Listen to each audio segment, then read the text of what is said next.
What is up, everyone? We almost have 2,500 miles.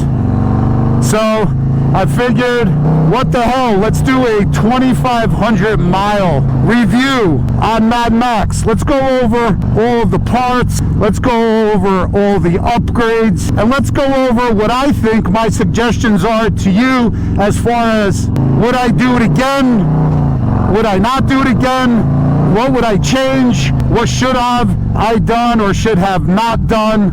So we'll go over all of that, so stay tuned. But before we start yapping, you gotta hear Mad Max. Come on, man.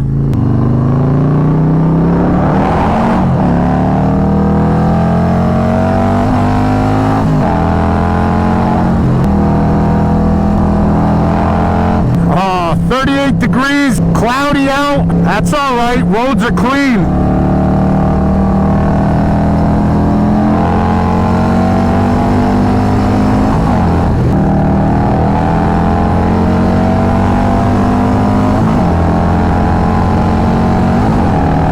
Hope everyone is doing awesome, guys. If you guys are new to this channel, do me a favor, hit that subscribe button, give this video a thumbs up, share it. We are almost at 100,000 subscribers.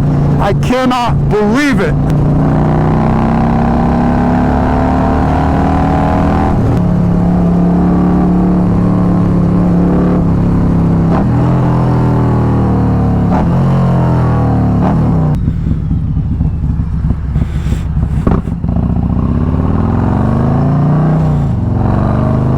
So here in the next couple days, I'm also going to be doing an oil change. It's basically going to be my, what is it, I guess second oil change after the break-in.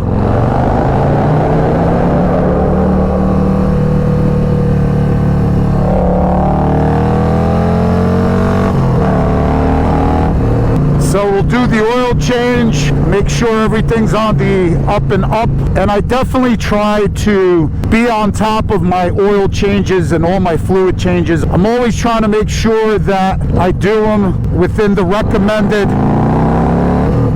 period of time that's allowed.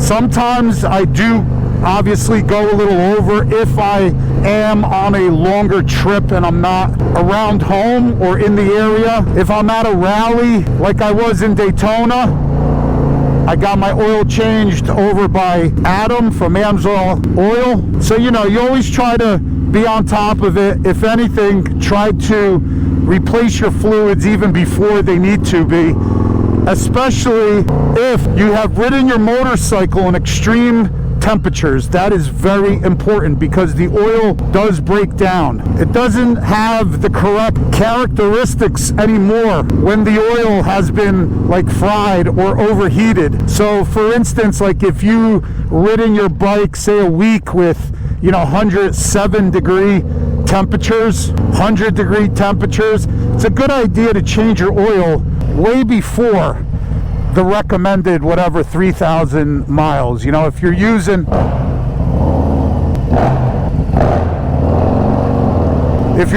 synthetic fluids, you could do a little longer. So I don't know if you're running synthetics or not.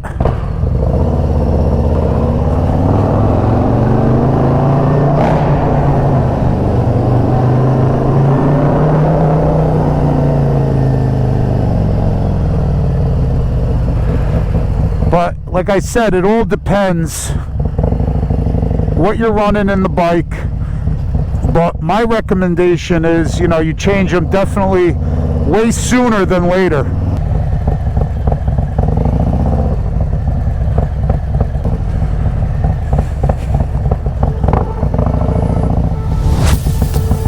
All right, we're gonna park over here. This thing sounds absolutely insane. I'll give you guys another startup later on. Here's Mad Max.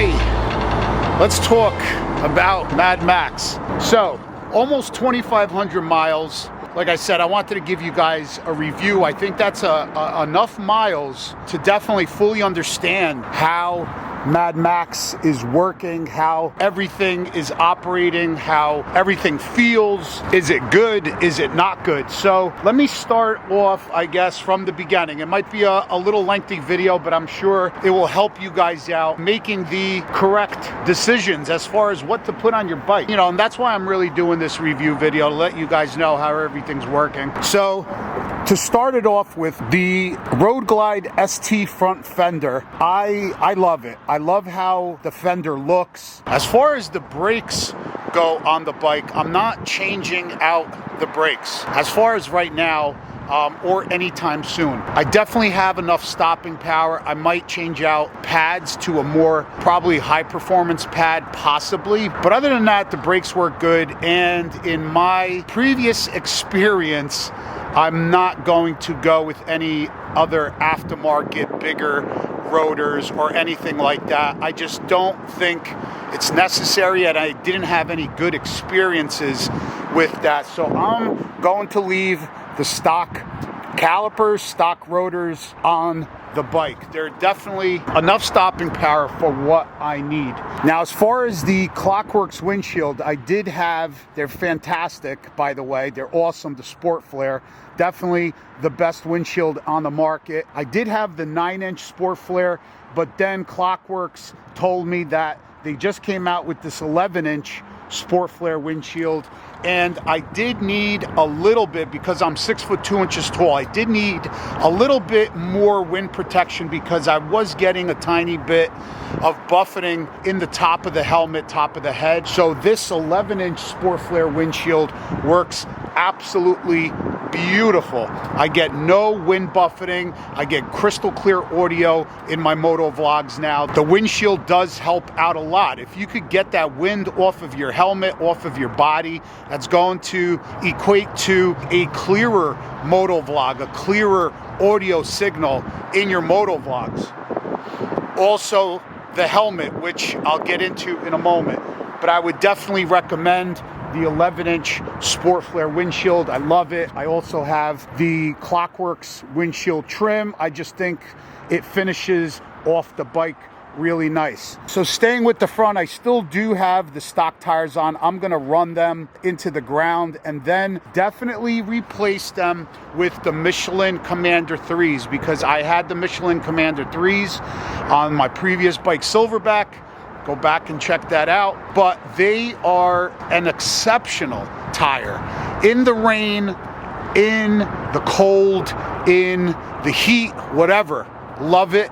I will definitely go back to Michelin Commander 3s on the tires, because I do get a lot of questions about that. The Michelin Commander 3s, I think by far, are the best tire on the market. Okay, so now staying in the front, let me throw on my lights, because that is really important. So I'm running all Zero 3D lighting. Lighting is very important. I'm going to get into two things that I think are, I don't know, a little touchy for a lot of people, because when you say performance bagger, if you have quite a bit of lights on your bike, they start saying it's not a performance bagger.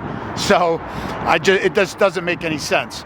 In my eyes, if you're complaining about a bike that has too much lights, then you're definitely not riding enough, and you're definitely not riding at night, okay? Because if you are riding in the wee hours of the morning, at night, and you are far away from home and it is pitch black, let me tell you, the first thing you're going to want and pray for are more lights on your bike. Trust me when I tell you. And for those of you guys, and I know a lot of you guys ride, you know exactly what I'm talking about. So lighting is obviously good for safety, for yourself, because you could obviously see the road better. Not only that, other drivers can see you better, so they don't hit you in the back or they turn into you lighting is one of the most important things on your motorcycle. So we have Zero 3D vent trim lighting, road blades, fang bezel lights. We have the white halo turn signals, and I get a lot of questions on those lights right there. We'll go over the bar in a second. Those are my Zero 3D light cannons, and I'm telling you now, with the headlight, if I'm riding in the pitch black darkness, and I do, with the Zero 3D light cannons, I could easily see 200 to 300 yards in front of me. So another good thing about the Zero 3D light cannons is because this is a road glide, and because this is a fixed fairing, on a street glide, when you turn your handlebars, the fairing moves with the whole fork, the whole handlebar, and the light kind of shines in your direction the way you're going. On a road glide, it doesn't do that. But good thing about these Zero 3D light cannons is I could adjust them, and that's what I did. I kind of adjusted them to where they kind of go out a little bit, so they kind of shine down the road and off to the sides. So this way I get great visibility. My main headlight shines pretty much the middle of the road, and then I have the light cannon shining way down the road and off to the right, and then the left one shines a little bit off to the left. Fantastic, trust me when I tell you. So then going to the back, I kept this simple on the back. I have the new Latitude Zero 3D Latitude taillight with the curved license plate bracket, this Latitude taillight, and then I have bag blades. If I turn a signal on, I really like the new design, and you can control this Latitude taillight to give you any type of sequence that you want. They have a couple options. I like that sequence. As you guys can see, it works really well with the bag blades. Really, really bright. I love how it looks, and like I said, the most important thing is safety, especially if you're riding at night or even during the day. The more visible you are to a vehicle, the safer you're going to be. I don't care what anybody says out there. Don't let anybody tell you otherwise. Safety is number one. You want to get back home to your families, to your loved ones in one piece. And lighting is one of those things that there should be no substitute for. I'm rocking the Ruroc Atlas 4.0 helmet. I absolutely love it, and you guys know from all the latest moto vlogs, I finally have crystal clear audio, which I'm absolutely ecstatic over, and I'm just happy because all of the other previous helmets that I've had not been able to get crystal clear audio. The helmet is very comfortable.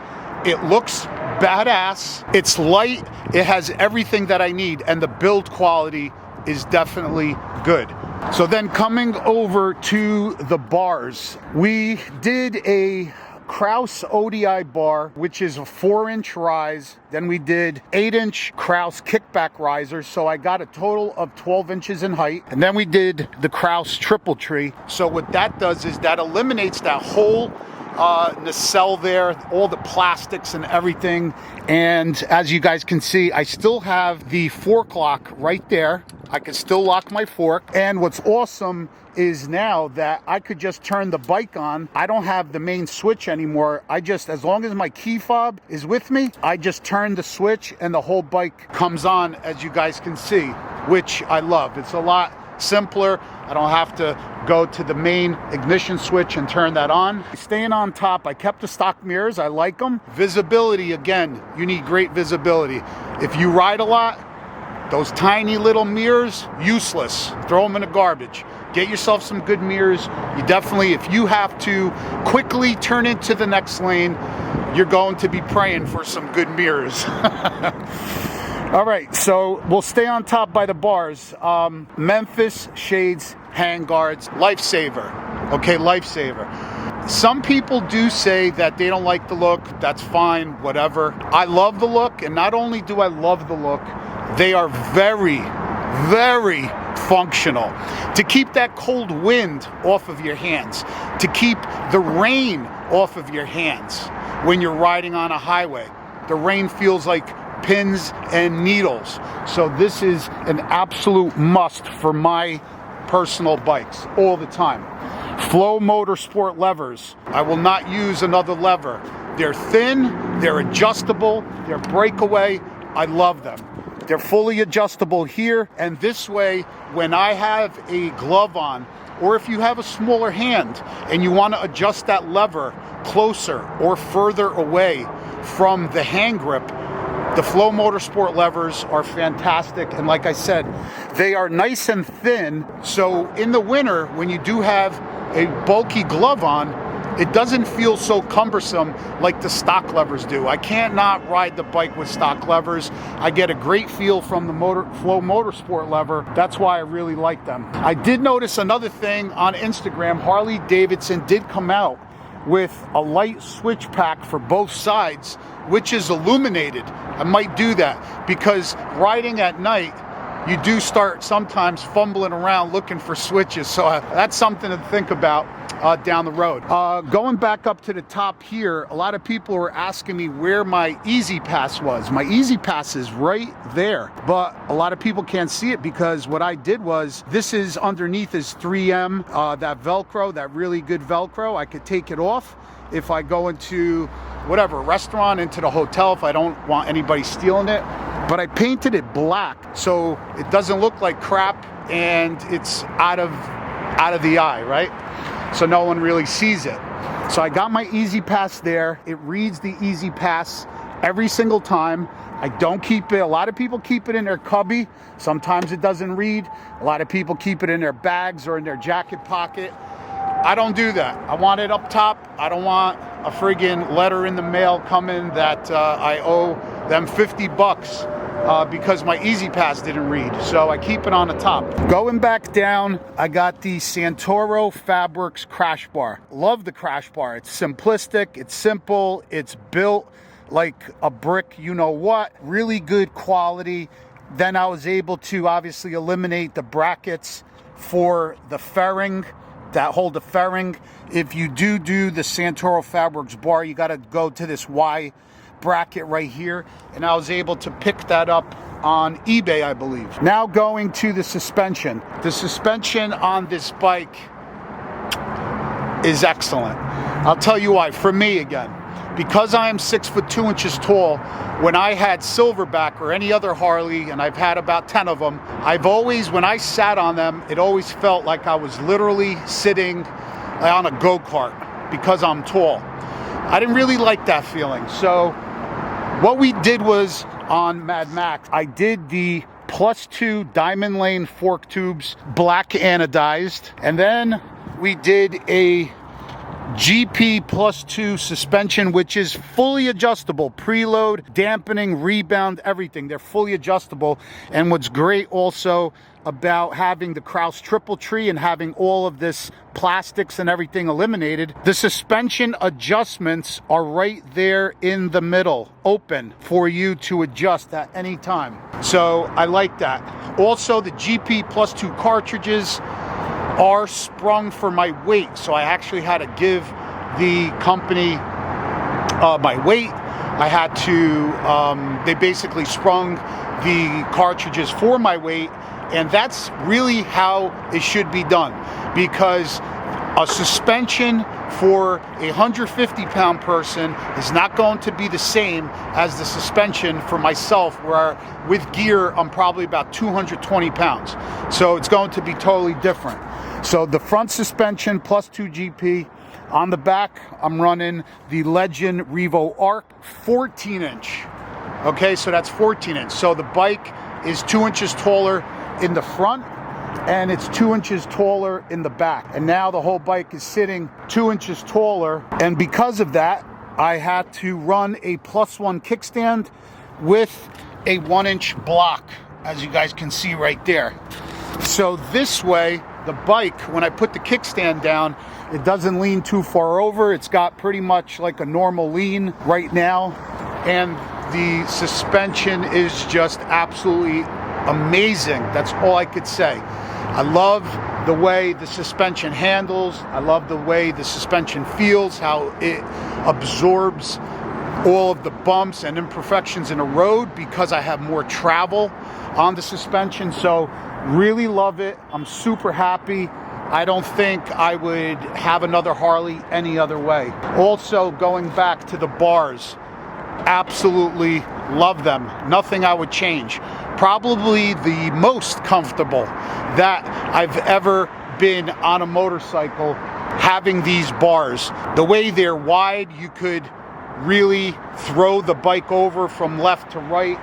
There, with the kickback riser, the bars are closer to me. I could also adjust them with obviously unbolting this top clamp, and I could swing the bars back or forward. It's just a really, really comfortable setup for performance and comfort, because when I'm on a highway, it's really comfortable as well. I do not and cannot have a high bar anymore because I have shoulder problem on a right shoulder. It's kind of been going away, but it's from years and years of working out and doing behind the neck military presses, which you should not do. If you guys are watching this, don't ever do behind the neck military presses because they are bad for your shoulders. So the higher the bar, for some reason, when I had 14-inch factory 47s on my previous motorcycle, my shoulders were hurting. So bar setup is absolutely super comfortable, very good performance, handling, and looks absolutely insane. All right, so going to the seat on Silverback, I had a Saddlemen SDC Pro Gripper seat. A lot of people are asking me, is it comfortable? Absolutely, it is a very comfortable seat. I put on about 25,000 miles on Silverback. Probably 20,000 of those were with the Saddlemen SDC Pro Gripper seat. But I will tell you this Saddlemen seat is a step-up seat. And I wanted this one, and I also still have the white one. It's in my office sitting on top of my cabinet. I wanted the step-up seat. I asked Saddlemen to give me with these like pleats on the back and here on a seat. This seat, the step-up seat, is more comfortable than the SDC Pro Gripper seat. I love it.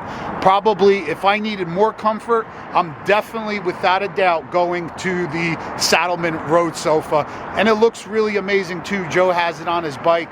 It looks really, really good. So I definitely wouldn't be riding without a Saddlemen seat. And not only that, it's the baddest looking seat on the market by far. I don't care what anybody says, it looks great. Super high quality, love the look. All right, so now let's go to the mid controls. Yeah, the mid controls on my bagger. People are asking, why would you take off your floorboards and put on mid controls? Well, I'll tell you why. Because when I sit on the bike, being 6'2" tall, when you have floorboards, your feet are kind of more forward and your feet are not underneath your body.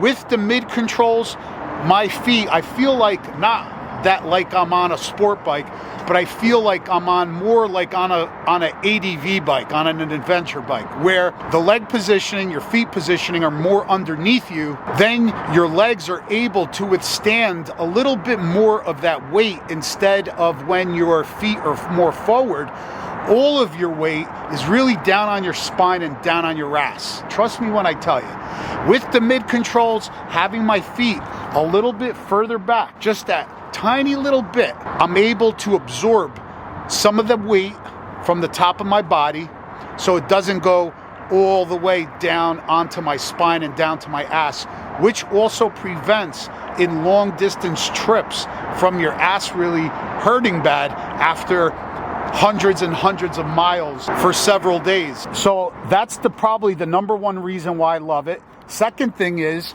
that because I guess the mechanical advantage and the linkage, how it is designed, it's a really short, crisp shift. It's not like this long throw. There's no more, I don't hear that clunk, clunk. It's just like tick, tick, tick, tick. It's really, really nice, short, sweet, crisp.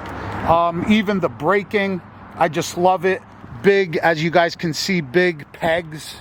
That's another reason. You see how big the peg is? And the Arlen Ness mid-control components, super high quality, really nice, really like the components. All billet aluminum, black powder coated, just really, really nice. And that's another thing. I don't think if I was to get another Harley in the future, the mid controls, the suspension, the bar setup, the seat, obviously, it definitely has to be on the next bike as well. I wouldn't probably try anything new. All right, so we pretty much talked about that. Let's dive into the engine. So, as you guys been hearing on the moto vlogs, this bike sounds ridiculously good. And I'm not just trying to inflate the situation. I'm being honest. Silverback sounded great with the Chromeworks 2-into-2. Silverback had the 130 T-Man performance pushing 156 horsepower. It sounded fantastic. But this little 107 Stage 2 with an S&S 475 cam, Screaming Eagle, high airflow intake, and air breather filter, okay, with the 2-into-1 Chromeworks Outlaw exhaust, it sounds ridiculously good. And as you guys have been watching these past moto vlogs, you guys see I'm just riding the bike differently. I'm enjoying it because the sound, the suspension, the bars, just everything about the bike, it just exudes like you need to ride me, you need to push me. And I know I've been getting fantastic audio quality because you guys are telling me, and I appreciate that. But trust me when I tell you, in person, this pipe sounds, with the cam combo and Dave's magic on the dyno tune, it sounds so good. The lope on it, the sound, when you get on it, 6,500 RPM, red line, it just pulls and pulls and pulls. And some people were asking me, are you gonna go bigger? Are you going to go big bore kit? Are you gonna do a 131? I don't know. I'm happy with the bike now. That's what I'll say. I'm happy. I'm more than happy. I am blown away by this simple yet effective. And when I say simple, it's simple, but all of the components are top-notch, the best quality components that you can get. But I'm just so happy with how the bike performs. It has plenty of power, how it handles, the comfort, just everything about it. I just can't wait. I go down into the garage and I just can't wait to hop on the bike. We got the Stage 2 done. The clutch started slipping, and every single Harley that I had that had a Stage 2 on it, normally the stock clutch withstands the power of a Stage 2, but Mad Max's stock clutch did not. So we had to put a Evolution Industries clutch assembly in it. We also did the Evolution Industries hardened compensator ramp, which is very important. So go back and check out those videos. Like I said, I will leave it at the end of this video. It's going to be an entire playlist. You could check out every single video on everything we did to Mad Max, so you guys know exactly what I did, what we put in, how it was done. But this Evolution Industries clutch system is the best, and that's why most of your stunt guys, that's what they rock in the bikes. The Evolution Industries clutch assembly with the clutch basket and the gear assembly. That's what they're rocking, because that's the only thing that's going to hold big power, dumping the clutch all the time. Not that I do that, but you have the performance, you have the strength to withstand any amount of power. Now, it is a 6-spring clutch system. Right now, I believe I have the red or the blue. I forgot which one. I think the blue. They are good up to 160 horsepower. I do have the red springs at home, which are good up to 200 horsepower, or you can mix and match.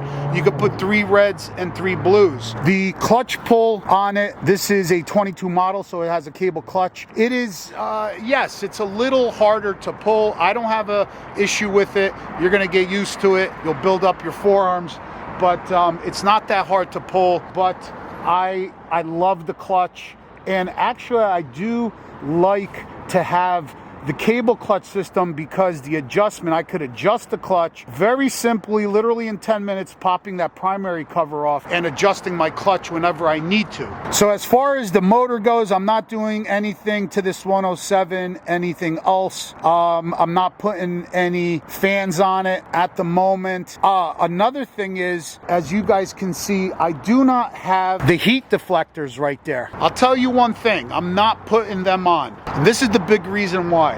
So what I've noticed is most of the stunt guys that are riding road glides and street glides, they do not have them on. And I really thought about it. The only reason that I've had them on in the past was because of the looks. I thought it didn't look good because you could see kind of right through. So that's why I put them on. But I'm not putting them on now. I'll tell you why. Because I'm not putting any other fans on at the moment. The truth of the matter is those heat deflectors are made for one thing. And the one thing they're made for is to keep the heat off of your leg. So think about this. If the heat deflector is here, they're made so they don't deflect that heat up onto your leg. But where does that heat go?